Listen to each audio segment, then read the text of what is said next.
à tous ceux qui ont renoncé au temps merveilleux qu'il fait dehors pour venir parler de la Terre. On prépare encore, c'est pas officiellement commencé cette conférence parce qu'on a encore quelques petits problèmes de mise au point d'image.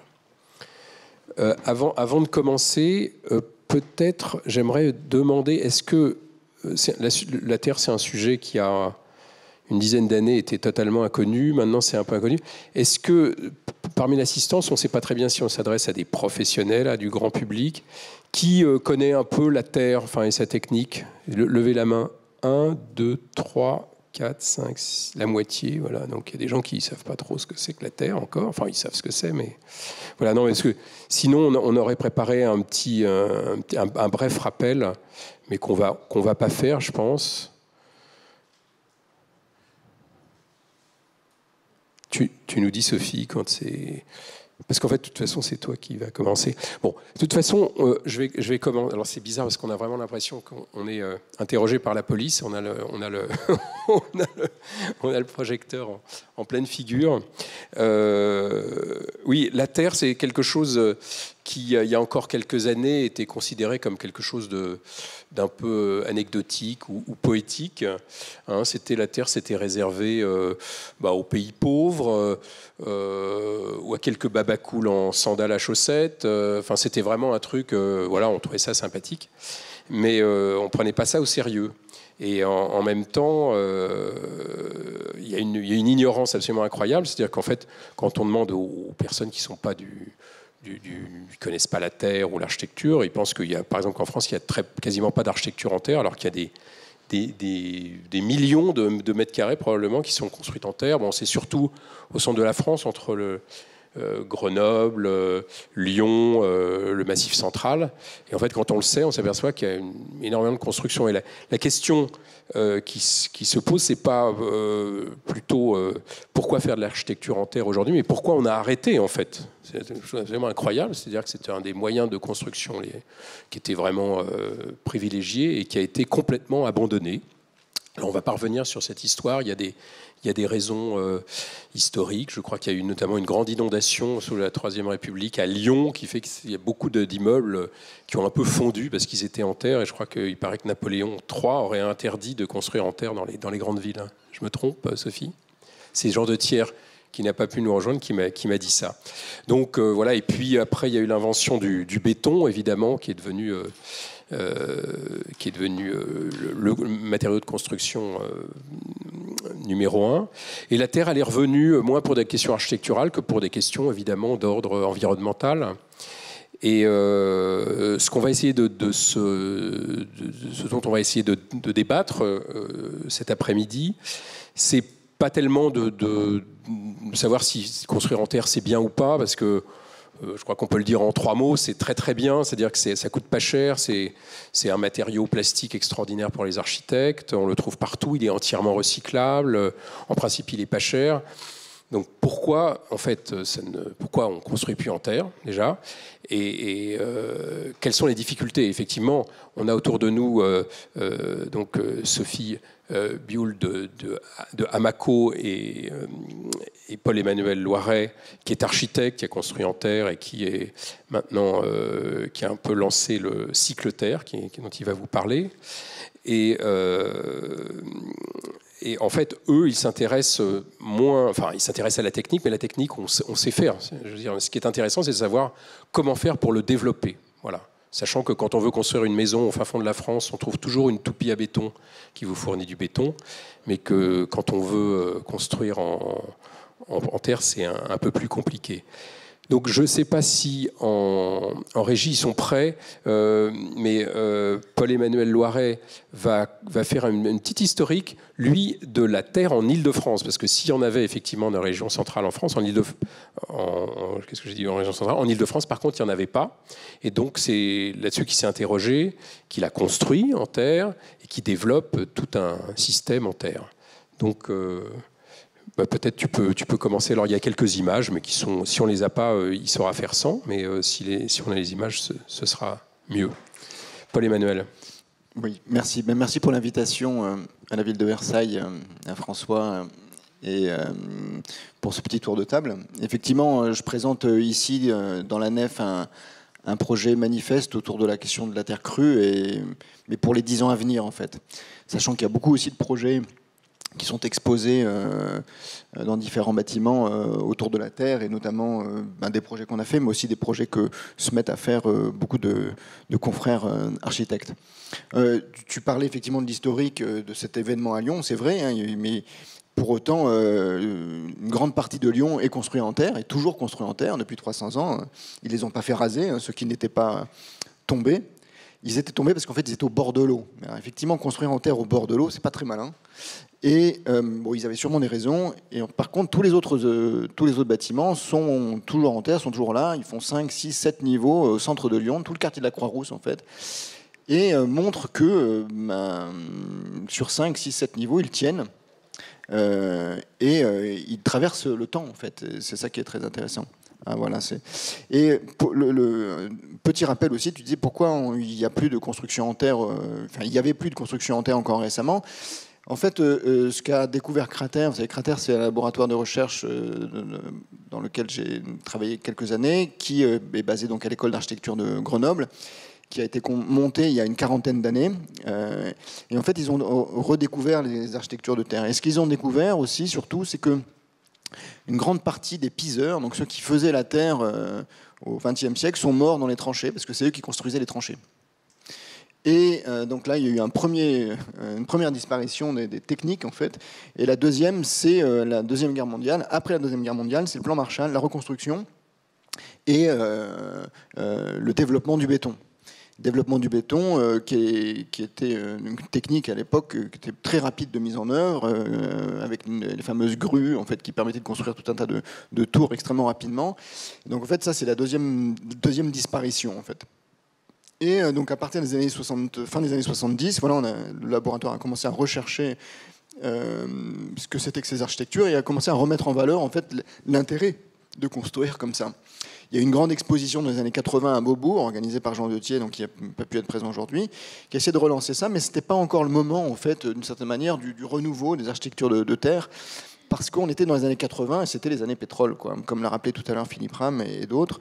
Effectivement, c'est une époque où on n'avait pas besoin de se préoccuper de la question environnementale. Même si le rapport Meadows de 72 avait déjà 15 ans, les années 80, c'était les années du faste, et la question de la terre, c'était encore très ringard. Et en fait, il y a eu beaucoup de choses qui se sont passées entre les années 85 et les années 2010, et notamment des laboratoires qui ont travaillé dessus. Le laboratoire de l'NTPE, les laboratoires de grandes écoles d'ingénierie, etc., et qui ont redécouvert en fait la physico-chimie en fait de la Terre, qui ont compris en fait comment ça marchait. Parce que ça fait à peine 10 ans qu'on sait comment ça tient, même si certains bâtiments datent de 10 000 ans sur la planète, on ne savait pas comment ça tenait il y a 15 ans, quoi. On savait de manière empirique qu'il fallait mettre de l'eau, de l'argile, etc., mais on ne savait pas quelles étaient les raisons physico-chimiques. Et là, depuis peu, on le sait. Donc il y a de l'eau, il y a des facteurs électriques, etc. Et puis surtout, il y a eu beaucoup de choses qui se sont passées entre-temps. Il y a la crise écologique, environnementale, bien sûr, et il y a des techniques qui ont réémergé, des savoir-faire qui ont commencé à réémerger grâce à ce travail de Cratère. Et nous, on est arrivé un petit peu à l'époque, donc j'étais dans mon agence d'architecture, Joly Loiret, on est arrivé un petit peu là-dedans. En 2009, on a proposé je ne sais pas comment on passe les diapos, c'est là ? Voilà, en 2009, on a proposé ce projet en Essonne, au sud de Paris. C'est la maison du parc du Gâtinais, et vous voyez sur la photo de droite un grand mur en terre, en fait, qui est un mur qui permet de faire toute l'inertie du bâtiment. C'est un bâtiment passif, donc il y a 13 ans, entièrement passif, avec tout en bois. Mais comme c'est tout en bois, on a besoin d'inertie thermique. Donc on a apporté de la terre, et en fait, s'est posé la question en Île-de-France. Enfin, nous, on s'est posé la question de développer la terre. Et en fait, on s'est rendu compte qu'il n'y avait strictement aucun savoir-faire, aucune entreprise, aucun matériau, etc. Et on a été obligé de faire venir les matériaux d'Allemagne. Parce que vous savez, sur tout ce qui est matériaux écologiques, ils ont pris pas mal d'avance en fait à partir de la réunification, quoi. Ils ont mis en place des grands plans industriels autour de ces sujets-là. Et on a fait venir ça d'Allemagne. On a formé des entrepreneurs parisiens grâce à des entreprises et des artisans du sud de la France, quoi, notamment de Rhône-Alpes. Mais on s'est dit aussi à ce moment-là, avec mon associé, c'est qu'il fallait absolument qu'en tant qu'architecte, nous participions à tenter de développer la filière de l'interclon en Île-de-France. Parce que le bois était là, la pierre est là, les fibres commençaient à se développer, mais la terre, non. Alors qu'en fait, en Rhône-Alpes et dans d'autres régions, en Bretagne aussi, il y avait déjà des filières qui commençaient à être mises en place. Et en fait, quelques années plus tard, on a proposé ça à la mairie de Paris. Mais l'adjoint au maire de l'époque à la construction, M. Missika, nous a dit qu'on était fous. C'était une tour voilà, d'une dizaine de niveaux, construite en terre. La façade était porteuse, mais tout l'intérieur, c'était une structure en béton, donc les poteaux et les planchers. Et toute la façade était enterrée. Mais en 2015, c'était réinventé Paris. C'est surtout aussi à ce moment-là qu'on a découvert ça avec Cratère, dont j'étais membre à l'époque. Et ça, ce sont une image des immenses stocks de terre que l'on trouve dans toute l'Île-de-France, mais autour de toutes les grandes métropoles mondiales, en fait. Hein. Ce sont des stocks de terres inertes, donc qui sont issus du métro, bien sûr, hein, mais aussi de tous les creusements de parkings, de routes, de logements, etc., tout autour de l'Île-de-France. Et ces montagnes-là représentent des dizaines de millions de tonnes. Et en fait, on s'est dit, mais pourquoi on ne ferait pas cette tour qu'on a présentée avant avec ces déblais-là? Et on a travaillé, on a missionné le bureau d'études Cratère pour faire tout un tas d'études physico-chimiques là-dessus, et on s'est rendu compte que c'était possible. Et on était même allé jusqu'à présenter ça à la ville de Paris. J'aime bien toujours rajouter cette image qu'on avait fait à l'agence pendant ce concours, et c'était l'idée de faire 4 grands totems comme ça en hommage aux matériaux naturels, un totem en bois, un totem en fibre, un totem en pierre et un totem en terre, quoi. Je pense que un peu à l'image des totems de Barragan à l'entrée de Mexico City. Et en fait, en cherchant, on s'est rendu compte que c'était ça qui allait sortir de terre dans les 15 prochaines années. C'était en 2015. Hein. Et donc, en fouillant dans les documents de la préfecture de l'Île-de-France, notamment dans le Prédec, j'ai découvert que à l'époque, il sortait à peu près 15 millions de tonnes de terre des sols parisiens par an, et aujourd'hui, il en sort à peu près 30 millions. Ce qui fait qu'entre 2015 et 2030, la période à peu près du Grand Paris Express, c'est 500 millions de tonnes de terre. Ça fait ça, en fait. C'est la Tour Eiffel, 2 fois la Tour Eiffel. Et en fait, le Grand Paris Express, c'est que 10%, en fait. C'est la petite pyramide grise à côté. Et tout le monde parlait du Grand Paris Express, mais en fait, voilà, c'est assez peu pour les recycleurs. Mais ce volume est tellement considérable qu'il a commencé à faire vraiment parler et nous a permis de réfléchir et d'approfondir un petit peu la thématique. Et donc la ville de Paris et le Grand Paris et le pavillon de l'Arsenal nous ont permis de faire après une exposition pour expliquer un petit peu ça et pour aller plus loin. Donc on a fait une exposition expérimentation, une expérimentation scientifique où justement j'ai appelé le centre de recherche Amaco, puis le bureau d'études, enfin le centre de recherche aussi Cratère en tant que partenaire scientifique de cette exposition, qui était donc dont le commissariat était notre agence, Joly-Loiret. Et on a récupéré des échantillons dans toute l'Île-de-France. On est allé en voiture, hein, donc à chaque fois que je voyais un chantier, je mettais 50 kilos de terre dans le coffre, et puis on envoyait ça aux grands ateliers de Villefontaine. Puis quand on en a eu une cinquantaine, Cratère et Amaco ont analysé tout ça, puis ils en ont retenu une douzaine en disant là il y a un potentiel. Donc il y avait des terres de Versailles, de notre chantier du conservatoire à Versailles, des terres rouges, c'est étonnant, c'est comme une latérite, et il y avait des terres de Saint-Ouen, il y avait des terres de partout, quoi. Et il s'avère que, comme on le voit sur le bout de l'image là-bas, avec les terres de Paris, on peut faire toutes les techniques de construction en terre. On peut faire des techniques de pisée, des techniques de compression, en fait, le pisé ou les blocs de terre comprimés. On peut faire des terres coulées, on peut faire des terres humides, on peut faire des terres moulées, etc. Des enduits. Et donc on a montré plein de prototypes. Et cette exposition a eu un impact assez fort. En fait, elle était en 2017. Elle a eu un impact assez fort et elle a changé l'image. Et c'était l'objectif principal qu'on s'était donné avec le pavillon de l'Arsenal. Comment changer l'image de la Terre pour faire en sorte qu'elle ne soit plus considérée comme un matériau rural, pauvre, etc., mais comme un matériau contemporain, comme un matériau qui correspondait aux attentes de la contemporanéité, tant en termes d'esthésie, je parlais tout à l'heure de beauté, etc., mais je préfère parler de termes d'esthésie, c'est-à-dire de compréhension et de perception en fait, de l'espace et de la matière, et de sensation. Et en fait, et aussi en termes écologiques, en termes de bas carbone, etc. Après, pendant ça, le Grand Paris Express, ayant vu cette exposition, nous a financé une expérimentation. Donc là encore, je me suis associé avec, enfin on s'est associé avec Amaco, avec l'agence, pour faire une première brique avec ces déblais.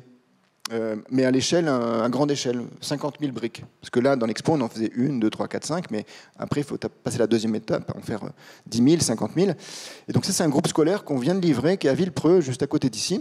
Et donc c'est un groupe scolaire qu'on avait gagné quelques mois avant, qui a une structure béton, qui est tout en ossature bois à l'étage, qui n'a pas encore été publié. On a eu les photos il n'y a pas longtemps. Et à l'intérieur, on a testé ces briques. Donc c'est des briques qu'on a mis 2 ans à les mettre au point, donc avec Amaco, avec ECT, donc qui est notre partenaire de stockeur de terre, et puis avec une briqueterie qui est au nord de Paris qui s'appelle De Wulf. Donc on a fait des petites briques extrudées, donc des briques qui s'extrudent comme ça, qui sont moulées. On a fait des torchis aussi, donc c'est de la terre très humide qui est mise dans des grands cadres en bois, et des enduits. Et donc voilà, ça ce sont tous les refends en fait des salles de classe. Ça c'est le hall de l'école. Donc cette école peut être visitée. Il y aura une grande visite d'ailleurs à la fin du mois de juin organisée par Aster. Et puis au même moment, en 2017, on a gagné ce projet qui est un quartier entier à Ivry, avec les architectes Lipski Rollet puis Wang Shu, un architecte chinois. Et là, c'est posé la question de changer d'échelle, quoi. Parce que bon, c'était bien de faire une expérimentation pour 50 000 briques, mais là, il en faut 1 million, quoi. Et comment on fait? Et parce que bon, on s'est un peu lancé là-dedans, mais en fait, on découvre en faisant, quoi, en même temps. Hein. Et donc, la question s'est posée tout de suite de mettre en place une filière pour le coup plus importante, de trouver des entrepreneurs ou de les former, et puis de faire évoluer la réglementation, parce que on l'a pas dit, et ça, Sophie en parlera peut-être un peu aussi tout à l'heure. On n'a pas encore tout à fait le droit de construire en terre en France, quoi. Ou alors de manière très ponctuelle dans certains cadres, etc. Enfin, on avait, parce que maintenant on a fait évoluer les choses justement. Et donc on a eu un énorme coup de chance, c'est que quelques semaines après qu'on ait gagné le concours, la ville de Sevran et Grand Paris Aménagement nous ont téléphoné en nous proposant de faire un projet autour de la terre, et on s'est mis d'accord pour faire une fabrique. Et donc là, elle est financée par le Urban Innovative Actions, qui est donc l'Union européenne, qui nous a octroyé 5 millions d'euros pour faire cette fabrique, qu'on vient d'inaugurer il y a 6 mois, et qui est à Sevran. Et c'est une fabrique construite en bois, avec un petit peu de terre, parce qu'on n'a pas encore les machines, donc on ne pouvait pas la fabriquer en terre. Et c'est une fabrique dont je viens de recevoir les photos hier, parce qu'elle a été inaugurée très, très récemment, qui va recycler à peu près 8000 tonnes de terre de déblais et de chantier en Île-de-France, et qui va faire des blocs de terre comprimés, qui va faire des enduits, des mortiers, mais dans un process voilà, un peu plus massif qu'un process artisanal. Mais pour autant, pas un process industriel. C'était très important pour l'équipe qui a gravité autour de ce projet. Donc le projet est piloté par la ville de Sevran et Grand Paris Aménagement. Mais pour autant, voilà, il y avait Joly Loiret, notre agence d'architecture, il y avait tout un tas de laboratoires de recherche, Cratère, Amaco, il y avait l'université Gustave Eiffel, il y avait Sciences Po, qui avaient tous des tâches spécifiques, le promoteur Quartus, etc. Voilà, il s'agissait de trouver la bonne échelle entre une échelle artisanale qui est capable de produire quelques milliers de briques, une grosse échelle industrielle qui en produirait des millions, comme les gros industriels. Et cette échelle intermédiaire, elle est très importante parce que l'idée, c'est de pouvoir dupliquer ça de manière facile et de faire plein de petites fabriques qui permettent de relocaliser la fabrication de la matière et son utilisation dans le bâtiment. Si on n'en avait fait qu'une... Comme des centrales à béton, finalement. Comme les centrales à béton, effectivement, c'est une des intelligences de l'industrie du béton, c'est que les centrales à béton, il y en a tous les 10 km, quoi, ou 5 km. Ce qui fait qu'en fait, les circuits sont très courts, et donc l'impact carbone des transports du béton est très court. L'impact carbone du ciment est considérable, mais de leur transport est court. Et la terre, comme il n'y a pas de cuisson, le seul impact carbone, grosso modo, ou le plus important impact carbone, c'est dans le transport. Donc si vous commencez à construire une énorme usine dans le nord de Paris, que vous devez livrer les chantiers dans le sud de Paris à 50 km, et ben votre matériau n'a plus de sens écologiquement parce que vous êtes plus carboné qu'un parpaing de ciment. Par contre, si vous restez en dessous de 20 km, vous êtes moins carboné. Donc ça se joue vraiment à des petites choses comme ça. Hein. Donc voilà, c'est un process mécanique. On fait sécher en fait nos blocs de terre dans des grandes armoires de séchage qui sont séchées par de l'air qui est chauffé par le soleil. Donc sous le toit, on chauffe voilà, l'air par le soleil, et puis après on insuffle ça par des ventilateurs qui viennent sécher les blocs. Et donc voilà, tout l'intérêt de la terre, ça je ne l'ai pas rappelé, de la terre, c'est qu'elle n'est pas cuite. Hein. Donc en fait, il n'y a aucun matériau cuit dedans. Ça fait que son bilan carbone est très faible. Et je terminerai là-dessus, qui est un petit peu la phase d'après. Les blocs de terre comprimés qu'on fait à cyclotherre, les mortiers, les enduits, etc., sont des matériaux qui sont sans adjuvant, sans ciment, sans chaux, etc., qui sont quand même d'assez bonne qualité, d'une empreinte carbone très faible. Pour autant, on ne peut pas les utiliser pour construire des grands bâtiments, comme Lyon, que j'expliquais en introduction. Or, en fait, ce qui est dingue, c'est qu'en fait, physiquement, on parlait de physique dans le table ronde tout à l'heure, physiquement, c'est possible. On pourrait construire des bâtiments de cette hauteur-là. Il en existe dans le monde. Au Yémen, par exemple, il y a des tours comme ça, enfin, qui ne sont pas tout à fait les mêmes, mais qui font 30 mètres de haut. Et puis, il y avait ce fameux quartier de Lyon, quand même, où elles font 20 mètres de haut. Mais aujourd'hui, c'est strictement interdit. Bon, déjà, on a à peine le droit de construire, mais construire ça, c'est impossible. Pourtant, physiquement, on peut. Et donc, j'ai voulu présenter ça comme un manifeste sur la terre porteuse, pour expliquer que, en fait, moi, je me suis entouré aussi de spécialistes de la construction en terre là-dessus, le bureau d'études BE-Terre et puis AIS Ingénierie Structure, qui sont tous les deux à Grenoble, donc le milieu de la terre. En fait, à partir du moment où on réfléchit intelligemment justement à des systèmes techniques sobres, mais surtout qui sont bien pensés en rapport avec cette matière, on peut monter comme ça. Donc le principe de ce belvédère, en fait, vous voyez au pied du belvédère, j'ai mis des loups. En fait, c'est un peu la symbolique du réensauvagement, quoi. Le principe, c'est ça, c'est que vous avez un rez-de-chaussée qui est en pierre. Surtout, vous ne mettez pas la terre au sol, parce que sinon le bâtiment ne tiendra pas. Il y a un rez-de-chaussée en pierre, et puis après, plus vous montez, plus les murs s'affinent. Donc déjà, vous diminuez le poids. Et puis, en fait, il y a 1, 2, 3, 4. Il y a 4 techniques. Les 3 principales, qui sont la marron, la brune et puis la beige. En fait, la marron, c'est de la bauche, une terre lourde, en fait, avec un peu de paille, mais une terre lourde, qui fait 1600 kg à peu près au mètre cube. Une terre qui peut porter, qui tient. Puis en plus, les murs, là, ils font 80 cm à 60 cm d'épaisseur, ils tiendront. Et après, au-dessus, vous passez à une autre technique, qui est du torchis, un peu celle qu'on a mis à Villepreux. Donc là, vous passez à 800 kg du mètre cube. Donc une terre un peu plus légère, qui va porter moins haut, mais elle n'a pas besoin d'aller en hauteur, et qui est plus fibrée, quoi. Et la dernière technique, c'est de la terre allégée. On est autour de 400 kg au mètre cube. Donc elle n'est plus du tout structurelle, et c'est là où on met du bois. Comme on l'a vu là, en fait, le bois, c'est surtout en haut pour tenir la partie légère. On en retrouve un tout petit peu en bas, mais ça, c'est juste pour les histoires de tension, en fait. Et puis en fait, les principes de ça, c'est que vous voyez, le toit en fait s'agrandit. Plus on monte, plus le toit devient grand. Parce qu'en fait, ça, ce sont les phénomènes physiques. Et j'ai voulu aussi montrer ça par rapport à le thème de l'exposition, qui est visible, invisible. C'est qu'effectivement, on a cette physique de la matière, la gravité, etc. Et en même temps, l'architecture est complètement dessinée en rapport à son environnement physique. J'ai l'habitude de dire à mes étudiants que l'architecture est une membrane en fait qui est à la limite, à la frontière entre des usages et un environnement physique. Et en fait, c'est où est-ce qu'on place cette membrane, comment on la place. Et plus on écoute l'environnement physique, plus la membrane peut prendre une forme qui a du sens. Et on travaille pas mal avec Philippe Ram, qui était là tout à l'heure aussi sur des sujets similaires, quoi. Et donc là, le principe, c'est que plus vous montez, plus il y a du vent.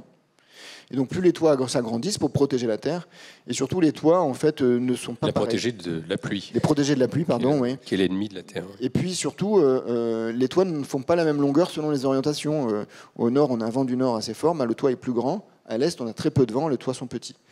Et en fait, ce qui est intéressant là-dedans, on voit le principe. Et après, les toits aussi sont courbes. Ce ne sont pas des volontés esthétiques personnelles.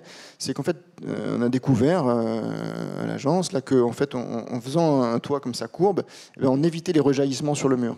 On crée une forme qui évacue l'eau vers l'extérieur. Et en fait, c'est ça qui nous intéresse ou qui m'intéresse beaucoup aujourd'hui, c'est que effectivement, l'architecture des matériaux construite avec des matériaux naturels, pierre, terre, bois, fibres naturelles, est à même de nous faire imaginer un nouveau paradigme de la conception architecturale. Et c'est ça que je trouve le plus fascinant aujourd'hui. Effectivement, le béton nous a permis au début du XXe siècle d'inventer des nouvelles formes. Enfin, à mes confrères, mes illustres confrères. Donc on a inventé la fenêtre en longueur, par exemple. On a inventé les toits terrasses et tout ça, parce que le béton permettait de faire ça. Avant, ça n'existait pas. Et là, en fait, il y a des nouvelles formes à inventer. Et ce projet, il est là pour aussi expliquer ça et montrer qu'il faut profiter de ça pour réinventer complètement la plastique de l'architecture en lien avec les phénomènes et avec la matière.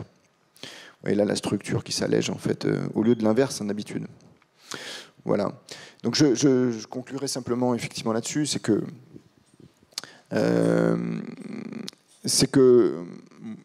j'adore la terre crue, mais je suis un architecte, j'aime tous les matériaux. En fait, on s'est engouffré là-dedans parce que personne ne l'avait fait, et on s'est dit c'est le moment de le faire.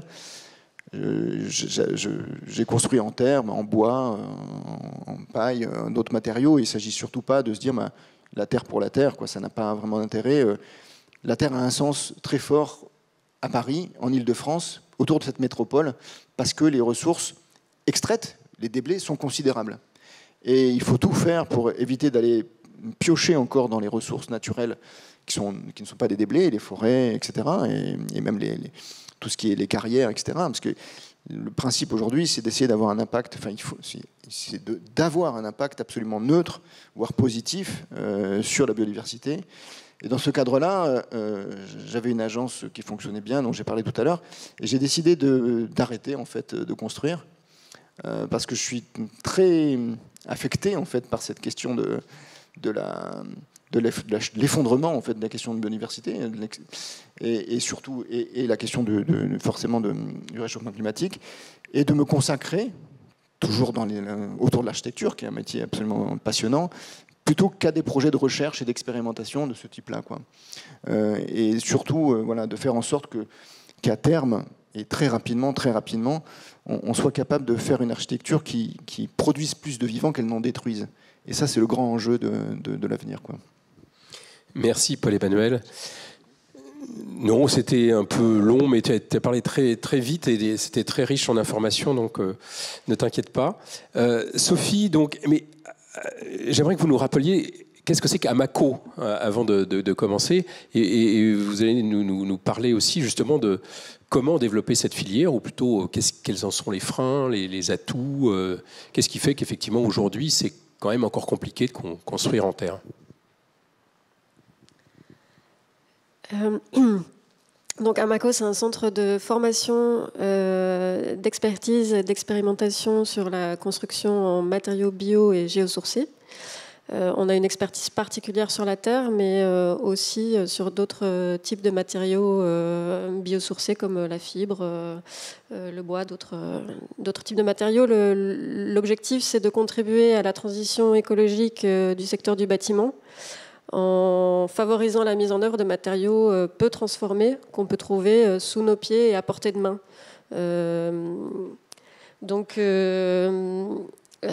Notre Amaco, donc c'est une association qui se décline en 3 pôles, qui développe 3 pôles. On a un pôle axé sur la formation initiale et continue. Donc on forme les jeunes architectes, les jeunes ingénieurs, mais aussi les professionnels, les entreprises.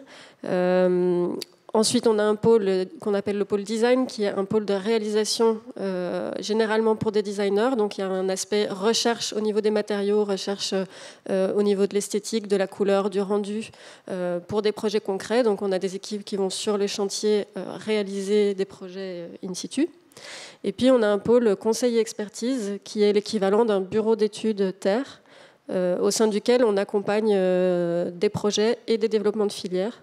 Donc je pense que c'est peut-être de ce pôle-là qu'on veut le plus parler aujourd'hui, puisqu'il y a la question de quels sont les enjeux aujourd'hui, qu'est-ce qu'on veut développer dans la construction en terre aujourd'hui, et comment répondre aux freins auxquels on est confronté. Donc au sein de ce pôle, on accompagne des projets spécifiques depuis l'origine des projets, l'identification des ressources et des matières premières, jusqu'à l'accompagnement de la conception. Mais je le détaillerai peut-être un petit peu plus tard. Oui, je vais peut-être prendre le...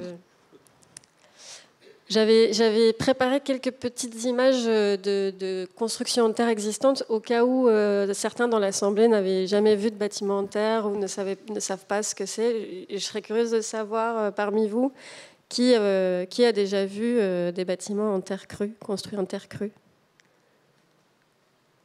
Oui, vous êtes assez nombreux. Une minorité. Ouais. Je passe peut-être rapidement là-dessus. C'était histoire de faire une petite... d'illustrer un petit peu, je ne sais pas vers où je dois aller. Ça ne marche pas. C'est là? Oui, j'appuie, ça fait une petite lumière verte, mais...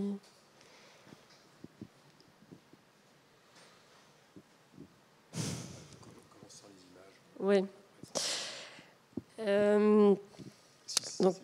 Oui, on verra les exemples d'architecture après.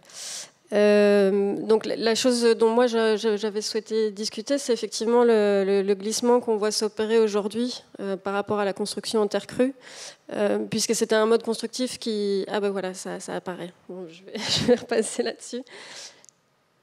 Ouais. Ok, ça marche. Super. Voilà, donc c'était juste quelques illustrations. On revient sur le contenu après pour vous donner une idée, donc d'abord de savoir que la construction en terre existe dans le patrimoine français. Donc j'illustre quelques techniques pour vous donner des images. Voilà, je vous en mets plein les yeux là, avec du patrimoine et puis après des bâtiments contemporains pour montrer ce qui se fait aujourd'hui. Donc là, c'est une technique spécifique, c'est du pisé. Là, on est en Suisse avec un bâtiment en pisé préfabriqué. On voit qu'on travaille quand même déjà avec des bâtiments d'une certaine ampleur. Ici, un bâtiment en France, de nouveau avec du pisé. Donc, c'est une technique qui dame la terre. Donc, on met la terre dans des coffrages, un petit peu comme pour du béton de ciment, et on la dame par couches successives pour obtenir un matériau qui est assez épais, assez dense. Voilà, vous voyez un petit peu à quoi ça peut ressembler. Et puis ici, un exemple à Lyon-Confluence que vous pouvez aller voir très facilement. Les BTC, les briques de terre comprimées, qui sont un peu l'équivalent d'un petit pisé en bloc, qui permet du coup d'être préfabriqué et d'être... On a un exemple de briques de terre comprimées, mais la terre, c'est des bousses d'éléphants, enfin, qui sont dans la cour à côté. Hein, donc, je vous invite, ceux qui ont vu ça. Donc, il y a des briques qui sont faites avec des bousses d'éléphants compactées. Donc, c'est une innovation de la BAP, hein, de la Biennale d'architecture de cette année. C'est des briques de crottes d'éléphants, voilà. Et ça sent pas. Hein, vous pouvez aller vérifier tout de suite, c'est magnifique. Oui, alors il faut savoir que dans les matériaux qu'on dit en terre crue, il y a généralement d'autres ajouts. On ajoute des fibres, on peut ajouter des excréments effectivement d'animaux, toutes sortes de choses, aussi des matières végétales qui vont permettre de renforcer et d'améliorer certaines performances du matériau. Performance à l'eau, à la compression, à l'abrasion. Voilà d'autres bâtiments. Ici, on est sur un bâtiment de nouveau patrimoine en Bauge, plutôt dans la région, dans l'ouest de la France, la Normandie, la Bretagne, avec aussi ces applications contemporaines qu'on peut voir. Et la matière terre étant une matière qui a beaucoup d'inertie et qui permet de réguler la thermique et l'hygrométrie des ambiances intérieures, eh bien, elle peut être utilisée pour réguler, notamment ici on le voit comme mur-trombe, donc qui vient capter l'énergie et le restituer dans le logement, enfin dans le bâtiment quand la température et l'hygrométrie baissent. Et c'est la bauge, on peut appeler ça de la bauge. Une application qu'on peut avoir aujourd'hui, c'est l'impression 3D. On peut imprimer en 3D de la bauge. Il y a des essais qui se font maintenant avec des logements imprimés comme cela. On a d'autres types de briques. Ici, de nouveau, un bâtiment patrimonial plutôt du côté de Toulouse. C'est plutôt dans le sud de la France qu'on a ce type de briques. Et de nouveau, des projets contemporains. Et alors aujourd'hui, on développe de nouveaux types de matériaux qui répondent aux enjeux urbains contemporains, comme par exemple les panneaux, qui répondent à la question d'optimiser la surface constructive. On peut proposer aujourd'hui des éléments en terre qui font 1,5 cm, 2 cm d'épaisseur, qui permettent d'apporter une qualité esthétique, thermique, hygrométrique au logement, sans avoir une épaisseur trop importante de matériaux. Alors celui-ci, vous le connaissez sûrement, vous avez dû le voir dans certaines villes françaises, le torchis, qui vient en remplissage des ossatures bois. Donc pour ceux qui pensaient ne jamais avoir vu de bâtiment en terre crue, à mon avis, vous avez déjà vu ce genre de construction, avec aussi des applications contemporaines qui allient plutôt le métal et la terre crue. Aujourd'hui, on travaille pas mal aussi avec la terre allégée, qui est beaucoup plus isolante. On ajoute beaucoup de fibres. Et ça permet de rencontrer un autre enjeu aujourd'hui qui est celui de l'isolation thermique. Et parfois, on ne se rend pas du tout compte que c'est un bâtiment en terre, puisque c'est l'intérieur des murs qui est en terre et fibre, et on peut avoir des rendus tout à fait conventionnels. Et puis, il y a toutes les techniques d'enduit qui peuvent être artistiques. Et la terre coulée qui se développe aujourd'hui, aussi bien pour des dalles que pour des murs. C'est une technique qui est en développement, qui aujourd'hui est généralement réalisée avec un ajout de liant hydraulique. Mais chez Amaco, on est en pleine phase de recherche aujourd'hui pour proposer cette technique sans ajout de liant hydraulique. Juste parce qu'il y a des gens qui ne comprennent pas tout, c'est que un des atouts de la terre, c'est qu'elle est 100% recyclable parce qu'on la passe à l'eau et elle redevient exactement comme elle était. Mais il y a des techniques où on ajoute un peu du ciment, en fait. C'est censé tenir un peu mieux, mais le problème c'est qu'après on ne peut plus le recycler puisqu'il y a du ciment dedans qui est cuit. Donc il y a un débat au sein de la filière terre là-dessus. Et c'est un sujet qui est vraiment important à nos yeux parce qu'on entend souvent que la terre est un matériau renouvelable. Et ce n'est pas le cas. En réalité, le liant dans la construction en terre crue, c'est l'argile. Et l'argile se constitue sur des très longues périodes des aires géologiques au sein du sol. Donc ce n'est pas un matériau renouvelable. Il faut qu'on l'utilise à bon escient. Quand on y ajoute du ciment ou de la chaux, ce matériau ne devient plus réversible. Tant qu'il est cru, en fait, le matériau terre, il suffit de le réhumidifier pour qu'il se retransforme en boue. On peut le remodeler et refaire un nouveau matériau avec cette terre, ou on peut la relarguer dans l'environnement. Voilà, on retrouve la matière terre d'origine. Oui. Pour être précis, parce que c'est assez scientifique, c'est-à-dire que quand vous dites que ce n'est pas renouvelable, c'est-à-dire que les quantités d'argile ne sont pas inépuisables. Oui. Mais une fois qu'on fait de la terre avec de l'argile, on peut la recycler ad vitam aeternam. Voilà, elle est recyclable à l'infini, mais c'est une matière qui n'est pas renouvelable dans le sens où si dans une certaine région, on a peu de poches d'argile, peu de terre argileuse, si on l'utilise toute cette ressource, à un certain moment, le sol ne dispose plus de cette ressource de terre argileuse.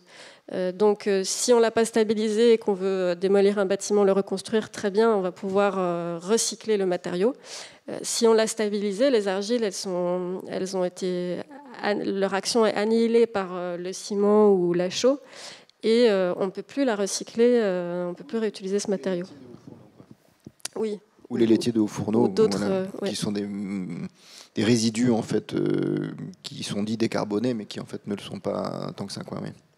Oui, il y a une question réglementaire là qui se joue puisque il y a certains matériaux qui sont considérés comme des déchets par certaines industries qui sont utilisés en fait, notamment dans l'industrie cimentière, et du coup dont le bilan carbone n'est compté nulle part. Enfin, je pense que ça a été récemment corrigé, cette affaire, parce que ça bénéficiait pas mal à certaines entreprises de pouvoir baisser le bilan carbone puisque ce matériau n'avait pas d'impact carbone connu, quoi.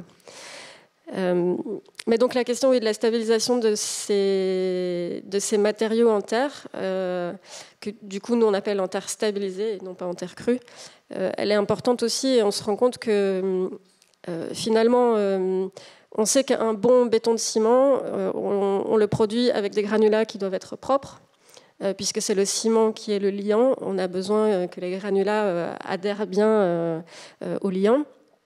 Et un bon béton d'argile, puisque c'est comme ça qu'on appelle la terre crue, hein, c'est du béton d'argile, eh bien, il doit disposer d'argiles qui vont bien coller et qui vont bien agglomérer les granulats. Si on mélange les deux liants, l'argile et le ciment, en fait, aucun des deux ne peut vraiment fonctionner à son potentiel complet. Et donc, on se retrouve avec un mauvais béton de ciment. Un béton de ciment sale. Et alors, ce qu'on sait sur les chantiers conventionnels, c'est qu'un béton dont les agrégats sont sales, c'est un mauvais béton, il ne va pas être très résistant. Donc, on va devoir avoir des épaisseurs qui sont plus importantes. Finalement, au mètre carré de mur, on peut potentiellement avoir plus de ciment dans un béton en terre stabilisé, dans un mur en terre stabilisé, que dans un mur en béton de ciment. Oui, parce que du coup, il a moins de capacité porteuse, donc ça fait plus large, et donc finalement, ce qu'on gagne en quantité au centimètre carré, on le perd en quantité globale. Selon les configurations, oui. Aussi parce que typiquement, les parpaings sont creux, donc on a moins de matière au mètre carré. Donc il faut être attentif au discours qu'on entend. Quand on voit beaucoup de projets qui sortent avec... Je suis un peu embêtée que ce soit ce projet qui soit affiché du coup, parce que je ne veux pas faire de la contre-publicité non plus. Mais il y a beaucoup de projets qui sortent qui sont en béton de terre stabilisé, en terre stabilisée. Voilà, il faut être attentif en termes de bilan carbone, c'est pas nécessairement plus intéressant que du béton de ciment. Maintenant, il y a d'autres enjeux qui se jouent. Il y a la question de la ressource du sable aussi. On sait qu'on a un problème d'approvisionnement en sable, donc c'est vrai que la terre stabilisée permet de répondre à cet enjeu. Elle permet d'utiliser la terre du site, par exemple, donc de limiter les déplacements. Voilà, il y a d'autres enjeux qui se jouent dans la possibilité d'utiliser ce matériau-là. Merci Sophie. Est-ce que, donc maintenant en venant à la question, que faut-il pour pouvoir développer cette filière? Parce que en fait, enfin, je le répète un petit peu, mais pour les gens qui ne connaissent pas, moi je suis architecte, mais je suis rédacteur en chef d'une revue d'architecture depuis plus de 20 ans, la revue d'A, et en fait j'ai rencontré un nombre absolument incroyable d'architectes qui rêvaient de construire en terre, et parmi les plus grands, Herzog de Meuron, vous avez montré un bâtiment, mais c'est un bâtiment récent, mais ça fait 30 ans qu'ils essayaient, ils n'y arrivaient pas. Ça paraît absolument absurde, c'est-à-dire qu'ils pouvaient construire le stade de Pékin, mais quand ils voulaient faire de la terre, ce n'était pas possible. Donc il y a vraiment une question de développement en dehors de la technique. Ça, vous l'avez fait d'une certaine façon, même s'il y a encore du travail à faire, mais c'est voilà, comment développer les filières de la terre. Quels sont sur quoi vous travaillez justement à Amaco? Oui, donc pendant longtemps, un des cœurs de travail d'Amaco, c'était de communiquer sur la construction en terre pour vendre ce matériau, donner à rêver, de montrer les images, montrer qu'on peut construire en terre, sensibiliser de manière assez large, donner à voir les qualités de ce matériau, le vendre, entre guillemets. Et c'est vrai que ces dernières années, il y a un glissement dans les besoins de la filière. On est très sollicité. Il y a énormément de projets qui sortent en terre crue. On reçoit tous les jours des sollicitations, tant et si bien qu'on doit en refuser beaucoup. Et pourtant, il y a assez peu de projets qui sortent. Donc on se rend compte que les besoins aujourd'hui pour développer l'utilisation de la terre crue dans la construction, ça va être de trouver les moyens de répondre à cette demande croissante. Donc la première voie, c'est de sensibiliser, accompagner et former les acteurs de la filière. Typiquement, selon un projet ou un autre, on travaille avec un bureau de contrôle ou un autre. Un bureau de contrôle va demander énormément de garanties techniques, réglementaires. On va devoir faire des ATEX, donc c'est des procédures très complexes et coûteuses et longues pour justifier de la tenue en compression d'un matériau, de sa résistance à l'abrasion, des choses comme ça. Donc c'est très coûteux pour le chantier, très complexe, alors qu'un autre bureau de contrôle qui est qualifié, qui a une certaine expérience, qui connaît le matériau, va dire pas de problème. En ce moment, on travaille sur un projet avec du pisé porteur à Lyon, donc en zone sismique 3. Le bureau de contrôle qui connaît très bien le sujet a dit pas de souci, pas besoin d'ATEX, pas besoin de documents complémentaires, on connaît, on sait, c'est bon, ça tient. Alors que sur d'autres chantiers, on veut mettre des panneaux non porteurs qui ne sont que des finitions et on va nous demander d'aller faire des essais en laboratoire qui coûtent des dizaines de milliers d'euros pour justifier que ça va tenir au choc, quoi. Enfin, donc voilà, il y a vraiment un besoin au niveau de sensibilisation, de formation. Voilà, j'ai parlé des bureaux de contrôle, des entreprises et des artisans aussi, parce que sur de nombreux chantiers, on a un facteur, on peine à trouver des artisans qualifiés, même pour des matériaux qui sont très proches des matériaux conventionnels comme la brique ou les panneaux. Il y a un facteur psychologique qui fait que les entreprises qui ne connaissent pas la terre crue vont charger les prix, vont augmenter les prix par peur de l'inconnu, alors qu'on organise des formations de 2 jours sur chantier pour faire une mise à niveau, des maçons expérimentés qui ont l'habitude de poser des parpaings, qui ont l'habitude de faire des enduits ciment. On leur fait une mise à jour de 2 jours et ils sont partis, ils bossent super bien avec la terre crue.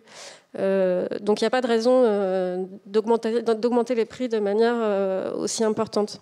Sur d'autres chantiers, on a des entreprises qui traversent toute la France pour aller faire des chantiers. Donc on a des piseurs de Grenoble qui vont travailler à Bordeaux sur des chantiers parce qu'on n'a pas pu trouver d'entreprise locale qui pouvait mettre en œuvre ce matériau. Donc ça engendre des surcoûts, tout comme les agréments techniques demandés par les bureaux de contrôle, et puis de la complexité au niveau des chantiers, etc. Pour le chantier que nous avons réalisé à Villepreux à côté d'ici, on a été obligé de faire venir un maçon de Toulouse, parce qu'on n'a pas trouvé en Ile-de-France, c'était il y a 3 ans, de maçons qui étaient d'accord pour le faire. Ce qui est marrant, c'est qu'au final, il s'est fait aider par des maçons qui avaient l'habitude de faire des briques de terre cuite, et qui nous ont dit chez nous, on avait l'habitude de faire ça, c'était en partie des Turcs, et puis ils ont monté les murs à une vitesse incroyable, parce qu'ils avaient l'habitude et que c'est très facile, quoi. Donc c'est toujours ce sujet de la formation, il est central. Et voilà, on forme petit à petit des gens, notamment avec Cycleterre. On est en train de monter un centre, je profite de ces petites parenthèses, avec le département. On est en train de monter un centre de formation à Sevran, qui va accueillir une sorte d'artisanat et de formation, donc qui va accueillir tous les artisanats de la terre et des matériaux bio et géosourcés, et où Amaco viendra justement travailler aussi, et puis où les entrepreneurs, les jeunes artisans vont pouvoir se former, et puis expérimenter, et puis développer toutes ces techniques, parce que vraiment, on a absolument besoin d'un maximum de personnes qui sachent manipuler ça. C'est ça qui va permettre de pouvoir le massifier, quoi. En deuxième point, on propose aussi, pour développer la filière, de travailler sur l'identification et la caractérisation des gisements de matières premières. Donc ça signifie identifier les terres qui sont disponibles, qu'on a déjà à disposition aussi. Effectivement, Paul-Emmanuel a parlé des terres de déblai disponibles en région urbaine. En fait, l'utilisation de ces terres résout 2 problèmes en même temps. À la fois celui du déchet des chantiers qui produisent énormément de terres d'excavation qu'on doit traiter, et celui de fourniture de matières premières pour des matériaux. Cependant, sur les chantiers aujourd'hui, on se rend compte que très souvent, on doit aller chercher la terre dans des carrières qui sont pas toujours très proches, quoi. Là, je pense à un projet, on va aller la chercher à 60 km, ce qui est déjà plutôt relativement proche. Mais on pense que de travailler sur ces réseaux, sur l'utilisation des ressources et la grille d'acteurs qui travaillent autour de cette terre excavée permettrait de proposer des matières premières diversifiées, avec des couleurs diversifiées, et puis appropriées pour différentes techniques, pour être utilisées dans des volumes plus importants par les acteurs aujourd'hui. Ensuite, après, une fois qu'on a la matière première, bien, il y a la question du mode de production des matériaux. Et donc, ça, Paul-Emmanuel en a parlé aussi. Il y a la question d'avoir des unités de production de matériaux qui soient réparties sur le territoire. Parce qu'effectivement, aujourd'hui, en ayant des unités de production qui sont assez peu nombreuses, on se retrouve avec des grands déplacements de matières et de matériaux qui impactent fortement le bilan carbone. Et ça pourra évoluer très fortement si on multiplie les lieux de production. Mais par exemple, en France, c'est plus ou moins l'industrie du béton qui a mis ça en place. Chez nous, c'est des petits industriels qui vont le faire. Il y a l'État, vous. Enfin, qui fait qu'à un moment, il y aura une carte de France avec tous les gisements, etc. On va attendre le bon vouloir d'associations, ou il y a un projet, parce qu'il y a un vrai projet industriel à mener au niveau de l'État, une carte des disponibilités, des ressources, tout ça. C'est déjà en cours, ou c'est... Alors nous, Association Amaco, on travaille sur la cartographie de ces ressources. Donc on l'a au niveau national chez nous, on l'a fait évoluer progressivement. Ce qui se passe, c'est qu'on est généralement, on travaille de manière régionale, donc on est mandaté par des zones spécifiques. Par exemple, pour le moment, on a un projet avec Nantes Métropole Aménagement qui nous a chargé de cartographier les acteurs, les ressources sur leur territoire. Et donc ça nous permet là de faire une étape bien en amont de tout projet, très utile au développement de filières, pour identifier les acteurs, les besoins et les ressources. On l'a fait aussi à Biganos, qui est un projet que tu connais bien, Paul-Emmanuel Loiret. Pour Aquitanis, on a fait tout ce travail d'études de faisabilité, d'identification des acteurs de la filière existante, qui a permis la mise en application, la mise en œuvre de matériaux dans un volume assez important sur la ZAC de Biganos.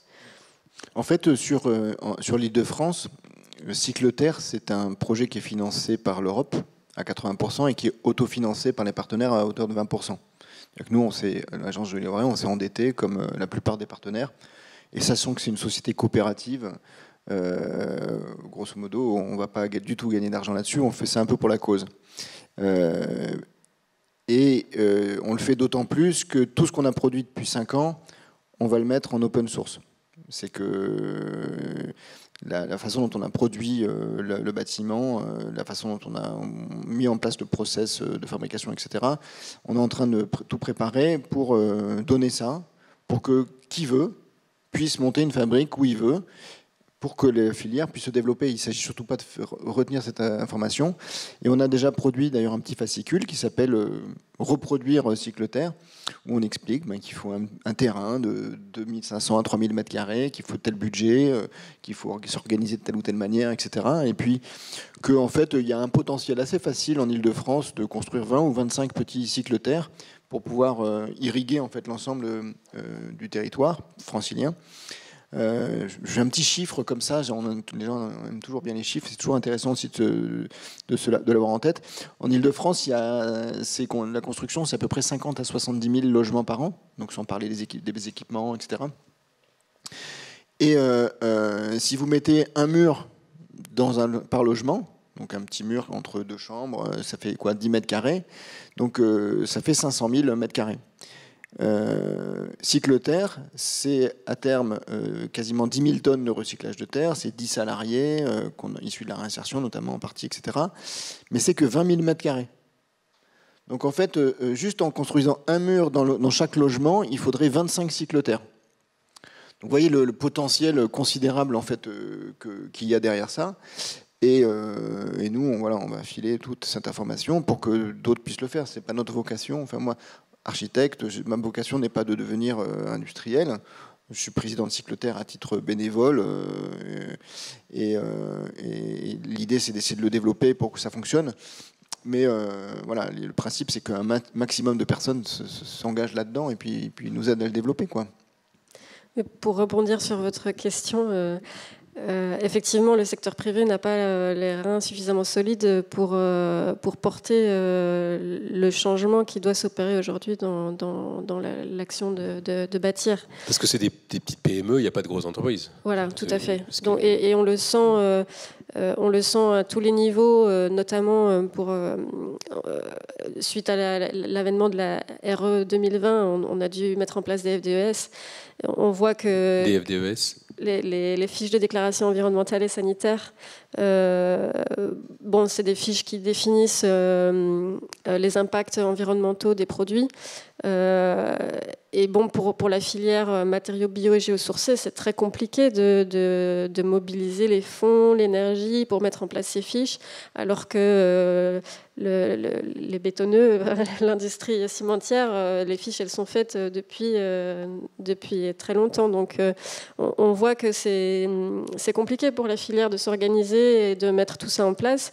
Et voilà, donc c'est aussi l'occasion de faire un appel au service public. Je pense que c'est important aujourd'hui, si on veut rencontrer les objectifs qu'on s'est fixés en termes d'économie d'énergie et d'écologie, de soutenir cette filière et d'aider à la mise en place de tous ces besoins et de lever les freins pour qu'elle puisse se développer. Donc, il y a un très gros besoin de planification dans ce domaine. Donc on verra dans quelques jours où en est la planification du nouveau gouvernement.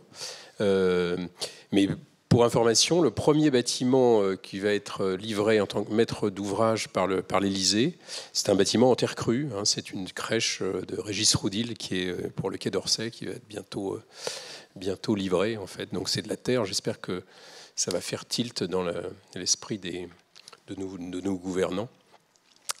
Mais pour vous avez fini J'avais encore un point. Alors un petit point, le dernier point. Un dernier point. Un dernier point, c'est la question du cadre technique et réglementaire. Et de nouveau, je pense que Paul-Emmanuel l'a évoqué aussi. J'en parlais avec les bureaux de contrôle et le fait qu'il y a un facteur humain qui est assez important sur qu'est-ce qu'on peut faire passer comme technique ou pas. Et ça, c'est dû au fait que la terre crue n'est pas une technique conventionnelle aujourd'hui. Et donc, la filière a besoin qu'on développe qu'on fasse des essais, qu'on puisse justifier des performances des matériaux pour faciliter l'acceptation auprès des bureaux de contrôle, auprès des assureurs. Voilà, on parle de règles professionnelles, de normer les matériaux, ce genre de choses. Et c'est important pour faciliter les chantiers et réduire les coûts. Et est-ce que le CSTB, donc, qui est le Centre scientifique et technique du bâtiment, qui est un organisme institutionnel, est-ce qu'ils travaillent dessus assez ou faut les pousser ? À ma connaissance, on a travaillé avec eux pour les ATEX Cycleterre. Ouais. Après, je ne sais pas, Paul-Emmanuel, moi je ne sais pas s'ils travaillent, s'ils ont des projets de leur côté en autonomie. Nous, on les a sollicités là-dessus, on a travaillé avec eux là-dessus. Mais... Donc une ATEX, c'est une appréciation technique expérimentale. Ce sont des tests qui permettent de valider en fait la mise en œuvre d'un matériau. Et bon, il y a plein de types d'ATEX, on ne va pas revenir là-dessus. Et sur Cycleterre, on a financé 3 ATEX. Donc c'est pour pouvoir mettre en œuvre les blocs de terre dans des parois, d'avoir toutes les certifications pour les mettre dans les parois, dans les remplissages de façades, en bardage, en cloison, etc. Ça, pour pouvoir faire ça, ça nous a coûté plus de 500 000 €. Et en fait, c'est financé par l'Europe, et c'est 4 ans de travail, et plus de 500 000 € pour que le CSTB, donc le Centre scientifique et technique du bâtiment, accepte qu'on puisse mettre en œuvre nos matériaux de cette manière-là. Et ce qu'il faut savoir, c'est que ça a été extrêmement difficile, qu'on nous a demandé des choses hallucinantes, notamment de tester nos briques dans des seaux d'eau pour vérifier si elles tenaient, ou de gratter nos briques pendant des heures pour vérifier les tests à l'abrasion, etc. Et en fait, quoi qu'il en soit, ils ont fini par accepter. Je pense que petit à petit, il y a une acculturation qui se fait. Le problème, c'est qu'effectivement, on a une culture du béton en France, c'est qu'on est quand même le pays le plus bétonneux du monde, hein. Faut pas l'oublier, quoi. La France, c'est le pays qui a inventé le béton, donc on a un patrimoine historique autour de ça, et qui fait qu'en fait, culturellement, le scientifique et technique du bâtiment est complètement imprégné de ça, et donc c'est vrai que c'est autre chose, c'est un autre matériau qu'il va falloir découvrir et développer de manière à ce qu'il soit mieux connu et qu'on puisse petit à petit simplifier en fait tout ça. Et c'était l'objet en fait de la tour que je présente au début, c'est montrer que c'est possible. L'idéal serait de le construire, que physiquement c'est possible. Plus on montrera que c'est possible, plus on fera des exemples qui montreront que c'est possible, plus effectivement on s'adaptera en fait à ces nouvelles techniques et on permettra à faire évoluer les usages, quoi.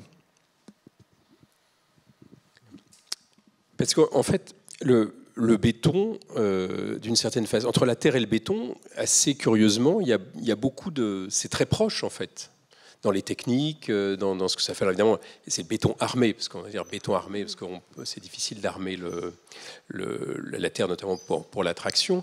Mais on pourrait imaginer qu'aujourd'hui, là, je suis peut-être un peu provocateur, mais que finalement, les industriels du béton se disent, eh ben, tiens, finalement, il y a quand même... il y a quelque chose à apprendre avec la terre. En fait, ils ont des savoir-faire, ils ont des savoirs industriels, etc. Sachant que eux, bientôt, ils n'auront plus de sable, ils manqueront de choses, et peut-être qu'à un moment, ils vont avoir besoin de la terre, de même que la terre aura toujours besoin du béton pour des fondations, pour des choses comme ça, pour certaines parties. On pourrait dire que la terre a un peu besoin du béton, mais que le béton, peut-être, aura aussi besoin de la terre, non ? Oui, alors je voudrais répondre à deux éléments. Déjà, oui, clairement, les entreprises qui produisent du béton aujourd'hui s'intéressent à la terre. Ils proposent des solutions de terre stabilisée, de terre crue. Donc oui, c'est quelque chose qui est très présent. Je pense que toutes les grandes entreprises qui proposent des produits en béton aujourd'hui ont des services qui font de la recherche et sur les matériaux en terre crue ou en terre stabilisée. Et alors une petite parenthèse par rapport à la question de la terminologie. Quand on met en relation béton et terre crue, alors nous on parle de béton de ciment et de béton d'argile, sachant que en fait quand on dit béton de ciment, le ciment est le liant. On peut avoir des bétons de chaux, le chaux est le liant. Donc les bétons de chaux, c'est les bétons qui étaient développés notamment dans l'Antiquité. On utilisait des bétons de chaux et donc nous on construit en béton d'argile. L'argile est le liant. Donc c'est aussi un béton, effectivement. Et donc les techniques constructives sont très proches de celles du béton de ciment. Mais effectivement, le béton de ciment armé a cette capacité de travailler en compression et en traction qui est exceptionnelle. Et qu'on reproduit parfois aussi avec la terre, mais bon, ça pose aussi la question de la corrosion des aciers, etc., qui se pose aussi avec le béton de ciment. Oui, parce qu'en fait, il ne s'agit pas de remplacer un matériau par l'autre, de même de remplacer le béton par le bois ou l'acier ou la pierre. C'est l'hybridation, il faut que chaque matériau soit employé à bon escient au bon moment. Oui, j'ai peu d'espoir qu'on voie un jour des ponts construits en terre, quoi. Ce serait assez dangereux. Effectivement, le béton fonctionne assez bien, ou le bois, mais le béton, voilà, on arrive à avoir des portées et des finesses qu'on n'obtiendra jamais avec la terre, ça c'est sûr. Mais sur la question des techniques là, du béton-terre, ce qu'il faut savoir, c'est que les bétonneux, à la fin du 19e siècle, se sont inspirés des techniques de construction en terre pour inventer le béton armé dans les coffrages. Parce qu'en fait, le coffrage était la technique du pisé fait par des charpentiers et dans lesquels ils pisaient de la terre.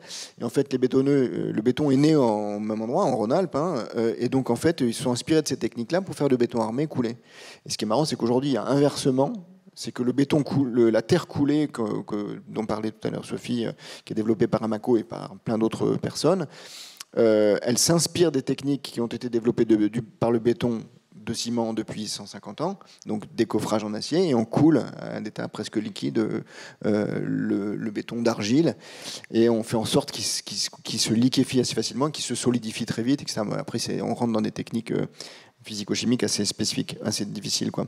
Après, tu disais effectivement le bon matériau au bon endroit. Donc bon, ça c'est un adage effectivement connu. Pour autant, je crois qu'on pourrait construire un bâtiment entièrement en terre.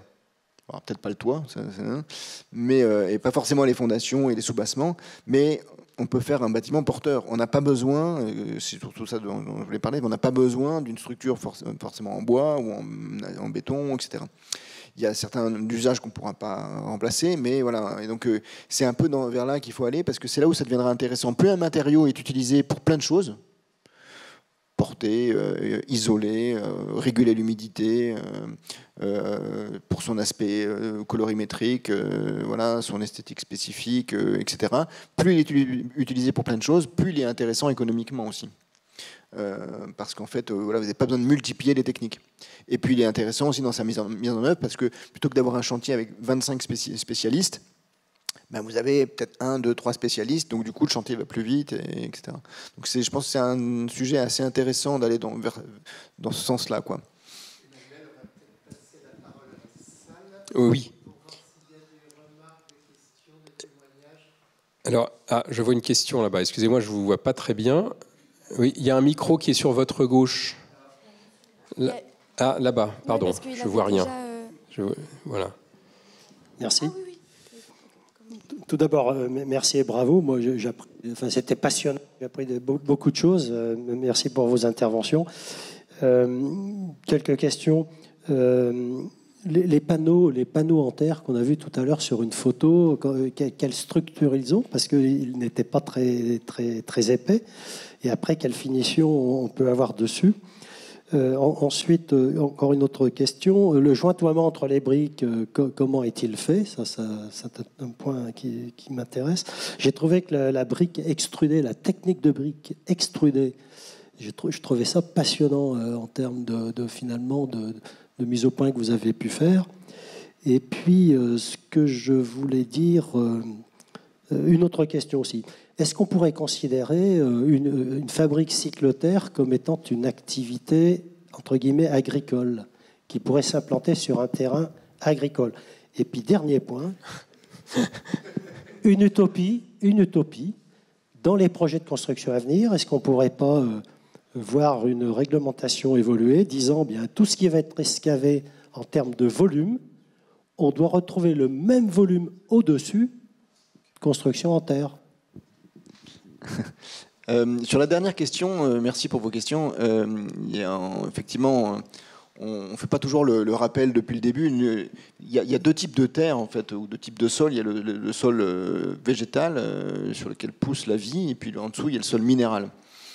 Nous, on ne s'occupe pas de la première strate. C'est pour ça que nous, on s'occupe des terres à bâtir qui sont en dessous, et au-dessus, c'est les terres à nourrir.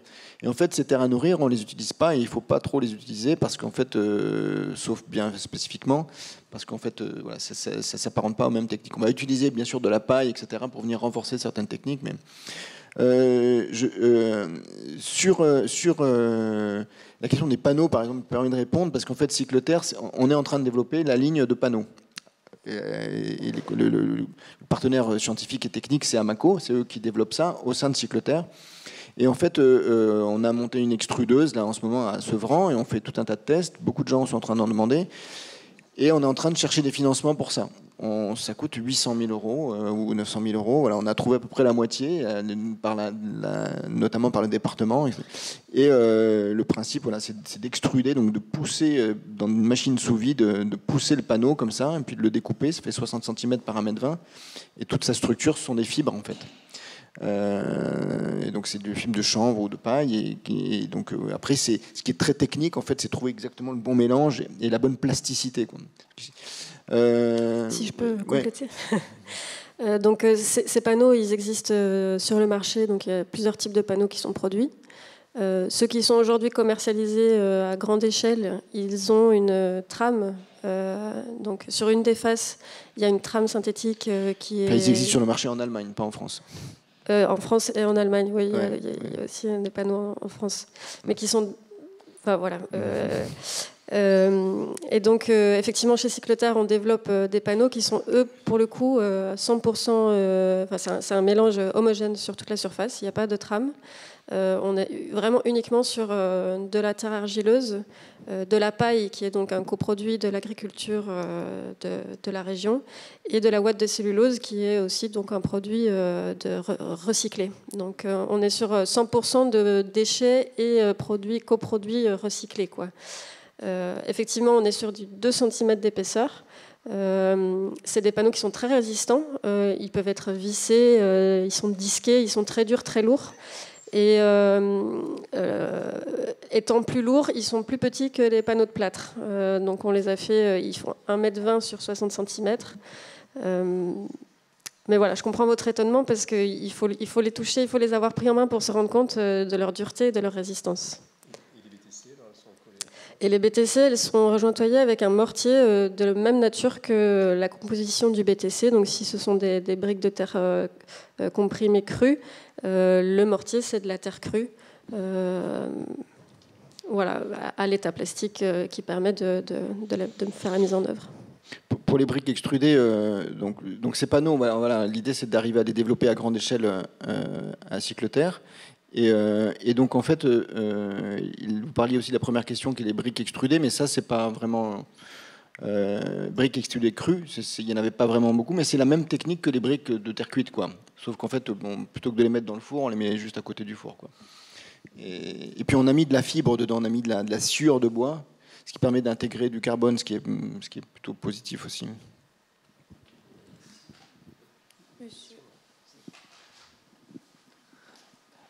Bonjour, merci beaucoup, c'était extrêmement intéressant, ça m'a confirmé plein de mes idées que j'ai eues, c'était vraiment super. J'ai une question sur la réglementation, en fait c'est une double question. Premièrement, c'est quoi comme réglementation? C'est la réglementation française qui interdit ou c'est la réglementation européenne qui cause des problèmes? Parce que si c'est la réglementation française, dans ce cas-là, on peut la changer. Si elle n'est pas contradictoire avec la réglementation européenne. Ça c'est une. Et l'autre, surtout pour vous, qu'est-ce que sont les contacts que vous avez avec des laboratoires à l'extérieur? Est-ce que vous pouvez utiliser des essais qu'ils ont déjà faits, par exemple au Danemark, Allemagne ou en Hollande, pour présenter aux différents instituts en France? Ou est-ce que vous devez tout refaire parce qu'eux ne croient pas qu'est-ce qui s'est fait à l'étranger? D'abord, pour la première question, je pense que peut-être c'est un peu fort de dire qu'on n'a pas le droit de construire en terre. C'est plutôt aujourd'hui qu'en France, il n'y a pas de cadre qui encadre la construction en terre. Donc on est sur une technique qui est non conventionnelle et donc il n'y a pas d'automatisme. Sur les autres techniques, en fait, il existe des documents qui encadrent des DTU, des normes diverses. Qui permettent de dire quand on construit, on respecte tel document de référence, donc l'entreprise est assurée, mon bâtiment est assuré, tout ça se fait de manière automatique.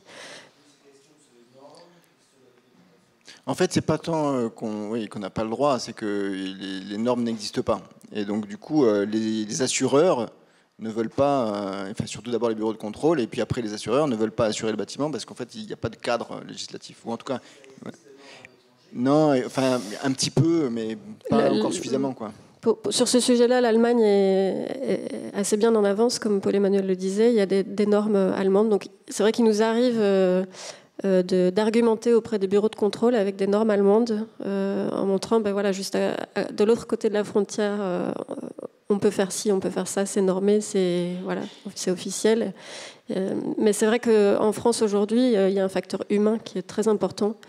Selon la personne qu'on a en face de nous, le bureau de contrôle, l'assureur, selon la connaissance qu'il a du matériau et des techniques, voilà, on va avoir beaucoup plus de facilité ou de difficulté à construire en terre crue. Il y avait une deuxième question, mais je peux répondre.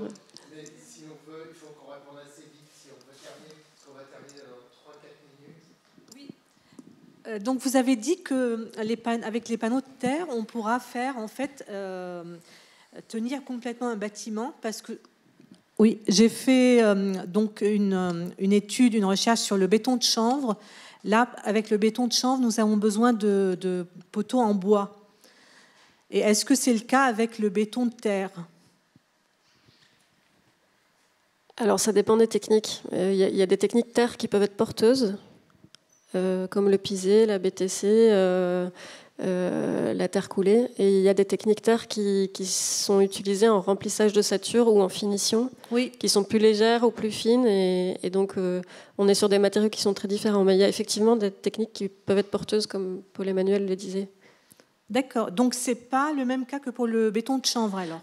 En fait, le béton de chanvre, ça peut être un béton de terre aussi. On peut faire du terre chanvre. On peut faire le chanvre, c'est la fibre. D'accord. Donc, la spécificité de ce qu'on appelle le béton de chanvre, c'est qu'il y a beaucoup de fibres, il y a beaucoup de chanvre.